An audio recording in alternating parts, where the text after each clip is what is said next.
Coming to you live from our Abuja studio. I certainly don't want to waste any time on reintroductions. Let's get straight back to it. Mr. Keyamo, you are concluding your thoughts, please. Yes, and just before that, because I need to remind Nigerians about the GDP growth we talked about before the oil sector thing. You see, of the 11 countries that went into recession around the world, Nigeria has exceeded all of them in terms of GDP growth. None of them has crossed 1.5, 1.4%. None of them. Nigeria is doing close to 2% GDP growth right now. So let us get that one clear. You were talking about the oil subsidy. Forbes Africa has rated Nigeria as the best performing economy in Africa. You know, the results came out 2-3 weeks ago. We're the best performing economy in Africa. Now, for the oil sector, I just want to conclude that. So that differential, at the point where there was a subsidy, where there was an increase in fuel price, it was because when there was a slump in oil price to about $28 to $30, that was when they fixed it at 145 naira. In other words, the government wanted to eliminate subsidy at that time. Now, it was because the price of oil now went up, crude went up. As the price of crude went up, the price of production went up, and the byproduct also went up, so it's normal. So at the point, it was $28 to $30, and we fixed it at 145, 144, 155, the fuel price. It was okay at that time. There was no subsidy.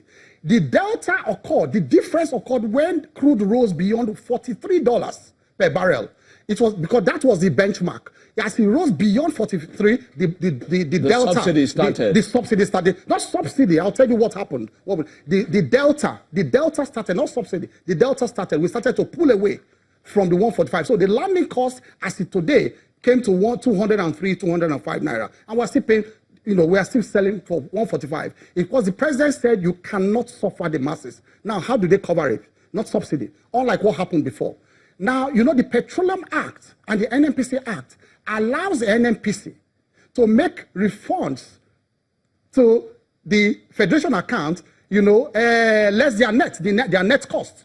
In other words, where they can spend money and return the balance to the Federation account by law.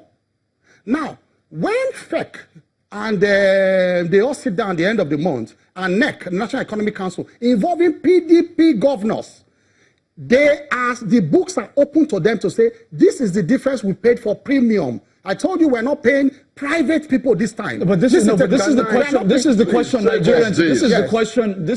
Nigerians are going to have. Why is it, even with your explanation that the separation began at $43 per barrel and we're at 85 now? Yes. Why is it, other than this explanation you've given, that the president doesn't want to put suffering on the masses, why is it that process is so opaque? Why can't it be opened up? Why can't it be made budgetary, for example? No, but it is now in the 2019 budget. Thank you, you have said it. That's why the fact that it is backed by law. I said, go and look at the NNPC Act, go and look at the Petroleum Act. It allows the NNPC to run their costs and then pay the balance to the Federation account. Mm-hmm. It is by law. But the fact, you know what Buhari has done? Apart from the fact that the Auditor General audited that spending of NNPC, it is not cash. Don't forget, it is not cash. Mm-hmm. It is just... What do you mean it's been put in the budget? What has been put in the budget? It is that premium. That money they will pay for landing costs and all of that. It has been put in the 2019 proposal now, the budget. Because the president, apart from the fact that the National Economic Council and the FEC, every month they look at the spending of NNPC. Right. Because it affects the various payments to various states. Okay. So they look at the spending. PDP governors, yes, you can see that he can come here and talk, but even the PDP governor cannot raise this issue. Okay, all right. Mr. Suwami, we have to give him a chance to respond. Yes, you see, please. There is a very simple adage that says KISS. Keep it simple, stupid. The reason why they use that adjective is that when you start to use too many words to explain a complicated process that is opaque, you know that something untoward is going on. Look, I'll leave him with all he has said. I'll just tell him what we propose to do when Atiku becomes president. We have seen that continually these NNPC-related issues are always the fat cow of corruption where everybody just goes to make a mess. And we have asked ourselves, America pumps more oil than Nigeria. They don't have an NNPC. Brazil does a lot with its oil. We don't have a Ministry of Petroleum. Therefore, it is time now to figure out how to rework the entire thing around the petrochemical infrastructure of the country, such that it can be run with the discipline of a business and we can eliminate the sleaze. All he's saying about subsidy is totally false. We know how much the approved subsidy that was being paid during the last regime up to the Jonathan regime.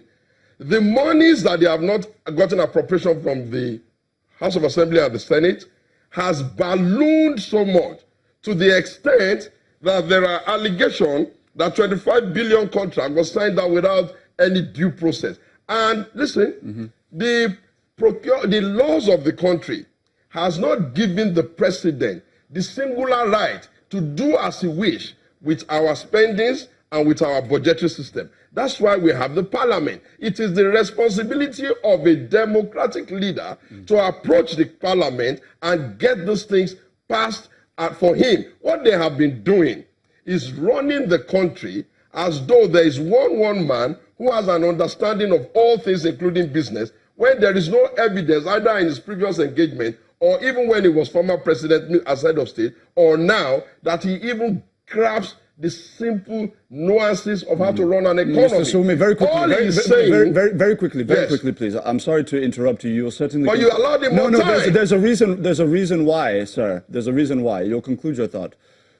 It's important that we fact check. Yes. Because when you make an allegation, it's important that I can set be the fact- record straight. Yes. if Thank it's you not very correct. much. But check it. If Yes. you, for, Thank now, you. you've mentioned the issue of the $25 billion in the Yes. NNPC.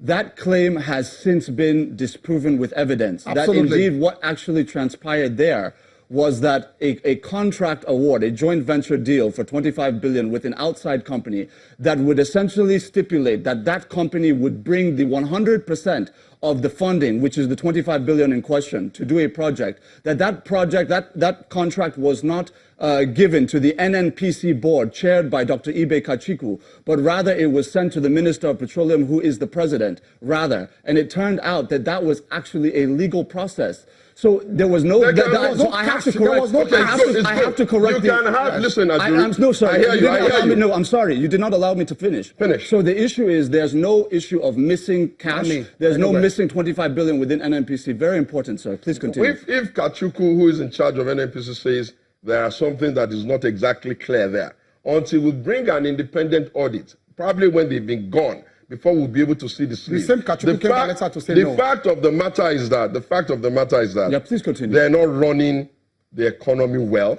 If they were, poverty will not be at this level. We didn't say Nigeria is now the most miserable poor country on earth, superseding India, who has a bigger population. We didn't say that. That's Brenton Wood. They can't choose one analogy to accept and refuse to accept one benchmark. We didn't say Nigeria has even done worse in terms of transparent international rating on corruption. We didn't say that. That's available there. We didn't say Nigeria is now on the lowest rung of the ladder among countries that are likely to implode because of mismanagement and crisis and potential implosion. We didn't say that. We didn't say Nigeria is likely to return to a recession if they're not careful. That was World Bank. CBN has, I'll say for it, look, we have spent enough time on whatever it is they are saying they're doing.